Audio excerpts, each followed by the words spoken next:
po sa may Northern Isabela. Bombo Kyle, magandang umaga, please come in.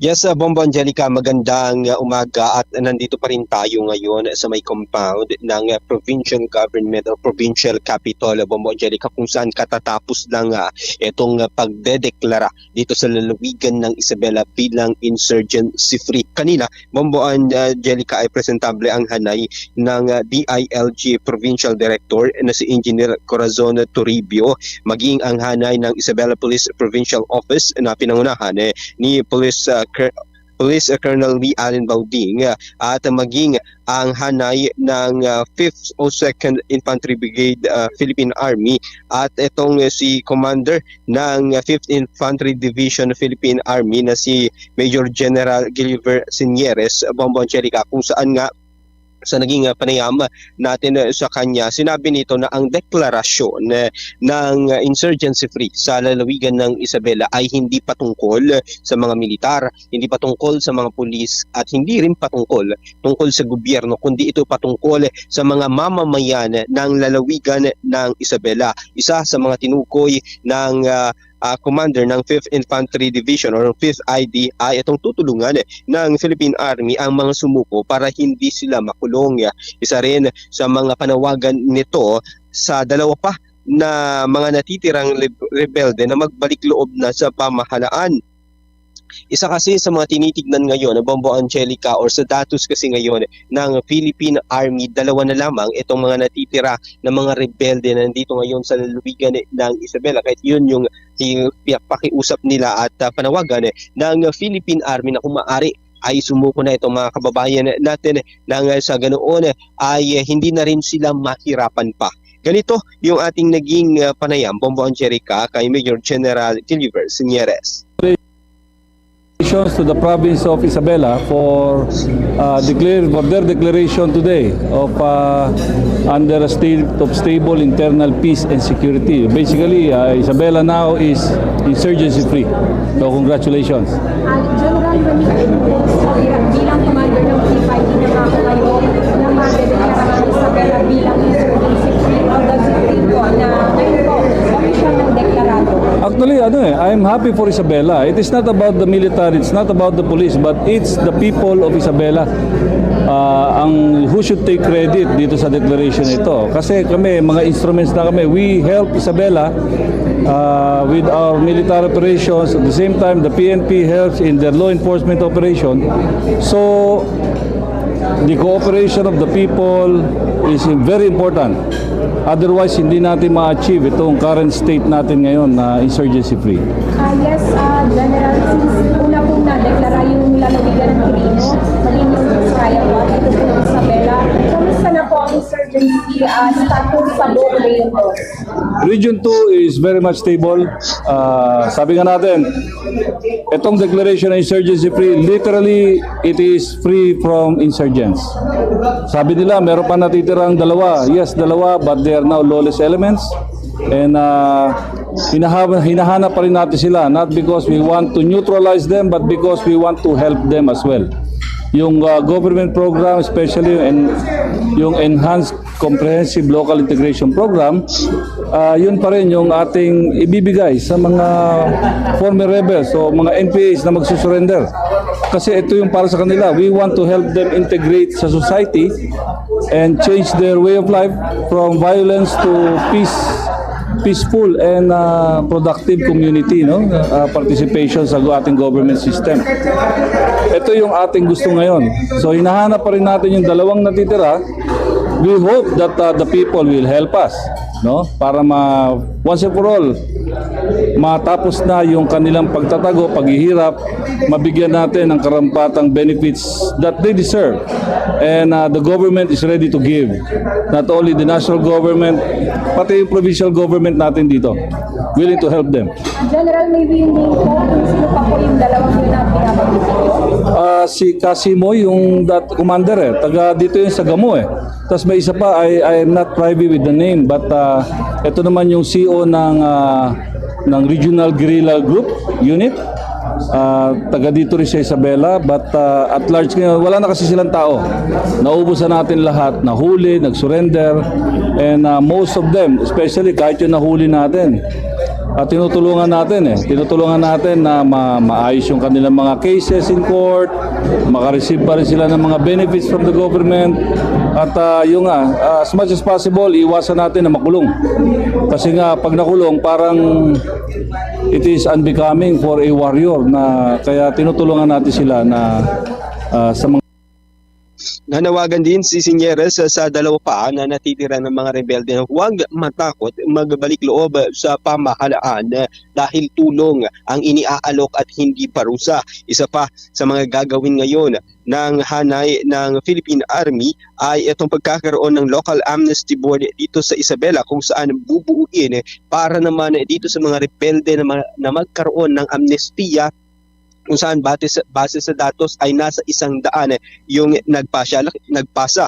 Laking pasasalamat din Bombo Angelica ng commander ng 5th ID sa provincial government ng Isabela dahil sa patuloy na pagsuporta sa kanilang hanay nang sa ganoon ay makamit itong pagiging insurgency free ng lalawigan. Isa rin na binigyang pansin ng commander ng 5th ID dito sa pagkakadeklara ng lalawigan bilang insurgency free ay ang pagiging boost or magbo-boost ito sa economic growth ng lalawigan, dahil sa ngayon ay wala nang aalalahanin itong mga kababayan natin ang pangamba ng extortion at ano pang panggigipit dahil nga dineklara na itong lalawigan ng Isabela bilang insurgency free. Ganito pa yung ating naging karagdagang panayam kay Major General Singyeres. Please, kung nakikinig man sila ngayon, please help us help you receive these benefits from the government na exclusively para sa inyo. General, ano po yung masasabi naman ninyo sa commitment at suporta ng provincial government of Isabela at na-push itong pagkakaroon natin ng halfway house? Yeah, we're very much happy, no? Kasi very supportive ang provincial government natin, especially the leadership, si Governor Albano. Very supportive to us, no? Actually, hindi pa natin na-declare, he already signed the declaration, no? So, ganun ang commitment ni Gov, and he's been continuously helping itong mga ating former rebels by way of giving other forms of support like bigas, etc. Now we have this halfway house. Ito ngayon yung pinaka-tangible na evidence that we are really for their welfare, no? Para meron sila pag-stayan while we are processing everything that needs to be processed. Yes, General, kumusta naman po yung amnestiya para po sa mga gusto magbalik loob? Yung amnesty, ongoing yun, no? Actually, we just came from Manila. We had a retooling seminar 2 weeks ago, I think 2 weeks ago. And we are already preparing yung office ng Local Amnesty Board Isabela sa loob ng Camp Melchor de la Cruz.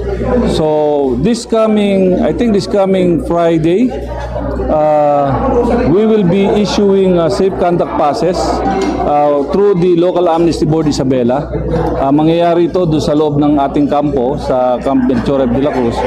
So I think they have prepared 100 former rebels to apply for amnesty para ma-distribute na yung kanilang mga safe conduct passes. Finally, no, General, now that Isabela is under insurgency-free province, as a general po ng 5th ID, ano yung implication po ngayon nito or magiging impact po nito ngayon? Well, unang-una dyan is economic. No? Now businesses, investors will come in kasi wala nang threat. Wala nang extortion, wala nang intimidation. So definitely businesses will come in, investors will come into Isabela, to the region, and doon na simula ng ating progreso. The province can now concentrate on economic activities so that for the benefit of the people of Isabela na maging Kinatawa din ng commander ng 5th ID ang pagkakadeklara sa probinsya ng Isabela bilang insurgency free dahil sa ngayon ang magiging pangunahing tututukan na ng hanay ng Philippine Army ay hindi na ang insurhensiya kundi itong transitioning into territorial defense.